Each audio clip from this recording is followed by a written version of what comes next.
Hi friends, welcome to top cine news and reviews. ಅತಿರೆಡಿ ಇದು recent ಆಗಿ Malayalam film ಇಂಡಸ್ಟ್ರಿಯಿಂದ ಬಂದಿರುವಂತಹ ಒಂದು cinema starring Tovino Thomas, Basil Joseph, Vineeth Sreenivasan, Riya Shibu and ದರ್ಶನ.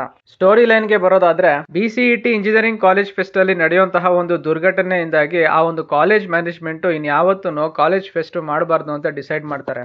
ಆದ್ರೆ ಅದೇ ಕಾಲೇಜಿನ ಸ್ಟೂಡೆಂಟ್ ಆಗಿರುವಂತಹ ಸ್ಯಾಮ್ ಕುಟ್ಟಿ ಯಾವುದೇ ಕಾರಣಕ್ಕೂ ಆ ಒಂದು ಫೆಸ್ಟ್ ನಿಲ್ಬಾರ್ದು, ಮತ್ತೆ ಆ ಫೆಸ್ಟ್ ಅನ್ನ ಅವನು ಮತ್ತೆ ಕಾಲೇಜಲ್ಲಿ ನಡೆಸೇ ತೀರ್ತೀನಿ ಅಂತ ಒಂದು ಪ್ರತಿಜ್ಞೆ ಮಾಡ್ತಾನೆ. ಸ್ಯಾಮ್ ಕುಟ್ಟಿ ಅದೆಷ್ಟೇ ಪ್ರಯತ್ನ ಪಟ್ಟರು ಕಾಲೇಜ್ ಮ್ಯಾನೇಜ್ಮೆಂಟ್ ಅವರು ಫೆಸ್ಟ್ ನಡೆಸೋದಕ್ಕೆ ಅನುಮತಿ ಕೊಡ್ತಾ ಇರಲ್ಲ. ಎಷ್ಟೇ ಆದ್ರೂ ಸ್ಯಾಮ್ ಕುಟ್ಟಿ ಅವನ ಪ್ರಯತ್ನನ ಮಾಡ್ತಾ ಇರ್ತಾನೆ. ಕೊನೆಯದಾಗಿ ಅವನು ಫೈನಲ್ ಇಯರ್ ಅಲ್ಲಿ ಇರ್ಬೇಕಾದ್ರೆ ಕಾಲೇಜ್ ಮ್ಯಾನೇಜ್ಮೆಂಟ್ ಅವರು ಫೆಸ್ಟ್ ನಡೆಸೋದಕ್ಕೆ ಅನುಮತಿ ಕೊಡ್ತಾರೆ. ಅಲ್ಲಿಂದ ಸ್ಯಾಮ್ ಕುಟ್ಟಿ ಮತ್ತು ಸ್ವಾತಿ ಮಧ್ಯೆ ನಡೆಯುವಂತಹ ಲವ್ ಸ್ಟೋರಿ. ಸ್ಯಾಮ್ ಕುಟ್ಟಿಗೆ ಆ ಒಂದು ಫೆಸ್ಟ್ ನಡೆಸೋದಕ್ಕೆ ಎದುರಾಗುವಂತಹ ಅಡೆತಡೆಗಳು. ಸ್ಯಾಮ್ ಕುಟ್ಟಿ ಮತ್ತು ಅವನ ಫ್ರೆಂಡ್ಸ್ ಎಲ್ಲ ಅಡೆತಡೆಗಳನ್ನು ದಾಟಿ ಅವರು ಅಂದ್ಕೊಂಡಂಗೆ ಆ ಫೆಸ್ಟ್ ನ ಸಕ್ಸಸ್ಫುಲ್ ಆಗಿ ಮಾಡಕ್ ಆಗುತ್ತೋ ಇಲ್ವೋ ಅನ್ನೋದೇ ಒಂದು ಫಿಲಂ ನ main plot. Positives and negatives ಗೆ ಬರೋದಾದ್ರೆ, ಬೇಸಿಲ್ ಜೋಸೆಫ್ ಆಸ್ ಸ್ಯಾಮ್ ಕುಟ್ಟಿ ಅವರ ಆಕ್ಟಿಂಗ್ ಈ ಒಂದು ಫಿಲಂ ಅಲ್ಲಿ ಅವ್ರದೇ ಸ್ಟೈಲ್ ಅಲ್ಲಿ ಆ ರೋಲ್ ಗೆ ಜಸ್ಟಿಫಿಕೇಶನ್ ಕೊಟ್ಟಿದ್ದಾರೆ. ಟೊವಿನೋ ಥಾಮಸ್ ಆಸ್ ಕುಟ್ಟನ್ ಈ ಒಂದು ಫಿಲಂ ಅಲ್ಲಿ ಅವರ ಪರ್ಫಾರ್ಮೆನ್ಸ್ ಮೇಜರ್ ಹೈಲೈಟ್ ಅಂತಾನೆ ಹೇಳ್ಬೋದು. ಎಸ್ಪೆಷಲಿ ಸೆಕೆಂಡ್ ಹಾಫ್ ಅಲ್ಲಿ ಅವರ ಪರ್ಫಾರ್ಮೆನ್ಸ್ ಪ್ರತಿಯೊಂದು ಮೇಜರ್ ಅಂಡ್ ಮೈನರ್ ಕ್ಯಾರೆಕ್ಟರ್ ನು ಓವರ್ಟೇಕ್ ಮಾಡುತ್ತೆ. ಬಾಕಿ ಎಲ್ಲ ಆರ್ಟಿಸ್ಟ್ ಸಹ ಅವರ ಆಕ್ಟಿಂಗ್ ಡೀಸೆಂಟ್ ಆಗಿ ಬಂದಿದೆ. ಇನ್ನು ಡೈರೆಕ್ಷನ್ ವಿಷಯಕ್ಕೆ ಬರೋದಾದ್ರೆ, ಸ್ಟೋರಿ ಮೇಲೆ ಏನು ಸಹ ವರ್ಕ್ ಮಾಡ್ದಂಗೆ ಕಾಣ್ತಾ ಇಲ್ಲ. ಎಕ್ಸಿಕ್ಯೂಷನ್ ಗೆ ಬರೋದಾದ್ರೆ, ಫಸ್ಟ್ ಹಾಫ್ ಅಲ್ಲಿ ಸ್ಯಾಮ್ ಕುಟ್ಟಿ ಕಾಲೇಜ್ ಮ್ಯಾನೇಜ್ಮೆಂಟ್ ಅವ್ರ ಹತ್ರ ಕಾಲೇಜ್ ಫೆಸ್ಟ್ ಗೆ ಪರ್ಮಿಷನ್ ತಗೊಳ್ಳೋದಕ್ಕೆ ಮಾಡುವಂತಹ ಸರ್ಕಸ್ ಫೈನಲ್ ಆಗಿ ಆ ಒಂದು ಪರ್ಮಿಷನ್ ಗ್ರಾಂಟ್ ಆಗೋದು, ಇದಿಷ್ಟು ಬಿಟ್ರೆ ಫಸ್ಟ್ ಹಾಫ್ ಅಲ್ಲಿ ಲಿಟರಲಿ ಏನು ಸಹ ನಡೆಯಲ್ಲ.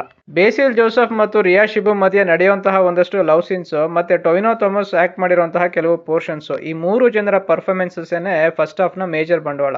ಇದರಿಂದಾಗಿ ಸ್ಕ್ರೀನ್ ಪ್ಲೇ ಬ್ಲ್ಯಾಂಡ್ ಆಗಿ ಬಂದಿದೆ. ನನಗೆ ಫಸ್ಟ್ ಹಾಫ್ ಎಂಗೇಜಿಂಗ್ ಅನ್ಸಲಿಲ್ಲ, ಬೋರ್ ಫೀಲ್ ಕೊಡ್ತು. ಸೆಕೆಂಡ್ ಹಾಫ್ ಅಲ್ಲಿ ಸ್ಟೋರಿ ಇನ್ನೇನು ಇಂಟ್ರೆಸ್ಟಿಂಗ್ ಆಗಕ್ಕೆ ಶುರು ಆಗುತ್ತೆ ಅನ್ನೋಷ್ಟರಲ್ಲಿ ಮತ್ತೆ ಸಡನ್ ಆಗಿ ಡ್ರಾಪ್ ಆಗುತ್ತೆ. ಕ್ಲೈಮ್ಯಾಕ್ಸ್ ಗೆ ಇನ್ನು 15 ಮಿನಿಟ್ಸ್ ಇದೆ ಅನ್ನೋವಾಗ ಡ್ರಾಪ್ ಆಗಿರುವಂತಹ ಫಿಲಮ್ ಮತ್ತೆ ಪಿಕಪ್ ಆಗುತ್ತೆ. ಆ ಪೋರ್ಷನ್ಸ್ ಅಲ್ಲಿ ಸ್ಕ್ರೀನ್ ಪ್ಲೇ ಅಲ್ಲಿ ಯೂಸ್ ಆಗಿರುವಂತಹ ಫ್ರೆಶ್ ಐಡಿಯಾಸ್ ಮತ್ತೆ ವಿನೀತ್ ಶ್ರೀನಿವಾಸನ್ ಅವರ ಪರ್ಫಾರ್ಮೆನ್ಸ್, ಈ ಎರಡರಿಂದಾಗಿ ಆ ಲಾಸ್ಟ್ 15 ಮಿನಿಟ್ಸ್ ನನಗೆ ವರ್ಕ್ ಆಯ್ತು. ಇಡೀ ಫಿಲಂ ಅಲ್ಲಿ best part Tovino Thomas performance ಏನೆ. ಅಲ್ಲಲ್ಲಿ ಡ್ರಾಪ್ ಆಗುವಂತಹ ಫಿಲಂ ನ ಟೊವಿನೋ ಥಾಮಸ್ ಅವರ ಪರ್ಫಾರ್ಮೆನ್ಸ್ ಇಂದಾಗಿ ಲಿಟರಲಿ ಕೈ ಹಿಡಿದು ಮೇಲೆತ್ತಿದ್ದಾರೆ ಅಂತಾನೆ ಹೇಳ್ಬೋದು. ಲಾಸ್ಟ್ ಅಲ್ಲಿ ಬರುವಂತಹ ಒಂದು ಸಾಂಗ್ ಬಿಟ್ರೆ ಇನ್ಯಾವ ಸಾಂಗ್ಸ್ ಕೂಡ ನನಗೆ ಇಂಪ್ರೆಸಿವ್ ಅಂತ ಅನಿಸ್ಲಿಲ್ಲ. ಬ್ಯಾಕ್ ಗ್ರೌಂಡ್ ಸ್ಕೋರ್ ಈ ಫಿಲಂ ಗೆ ಪ್ಲಸ್ ಆಗಿದೆ. ಸೆಕೆಂಡ್ ಹಾಫ್ ಅಲ್ಲಿ ಬರುವಂತಹ ಒಂದು ಕೇಮಿಯೋ ರೋಲ್, ಆ ಪೋರ್ಷನ್ ಈ ಫಿಲಂ ಅಲ್ಲಿ ವರ್ಕ್ ಆಗಿದೆ.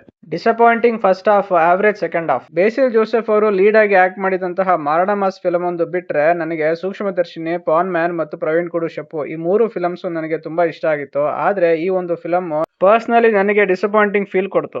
ಓವರ್ ಆಲ್ ಆಗಿ ನನಗೆ ಈ ಒಂದು ಫಿಲಂ ಜಸ್ಟ್ ಆವರೇಜ್ ಫೀಲಿಂಗ್ ಕೊಡ್ತು. Top cine news and reviews ಕಡೆಯಿಂದ ಈ ಫಿಲಂ ಗೆ ಕೊಡ್ತಾ ಇರುವಂತಹ ರೇಟಿಂಗ್ 2.75 ಔಟ್ ಆಫ್ 5. ಇದಿಷ್ಟು ಫಿಲಂ ನೋಡಿ ನನಗೆ ಅನ್ಸಿದ್ದು. ಯಾರೆಲ್ಲ ಈ ಫಿಲಂ ನೋಡಿದಿರಾ, ನಿಮ್ಮ ಅನಿಸಿಕೆ ಮತ್ತು ಅಭಿಪ್ರಾಯಗಳನ್ನ ಕಾಮೆಂಟ್ ಸೆಕ್ಷನ್ ಅಲ್ಲಿ ಹಾಕಿ. ಈ ರಿವ್ಯೂ ನಿಮ್ಗೆ ಇಷ್ಟ ಆಗಿದ್ರೆ ಲೈಕ್, ಶೇರ್ ಅಂಡ್ ಸಬ್ಸ್ಕ್ರೈಬ್ ಮಾಡಿ. ಸಿಗೋಣ ನೆಕ್ಸ್ಟ್ ವಿಡಿಯೋದಲ್ಲಿ. Thank you.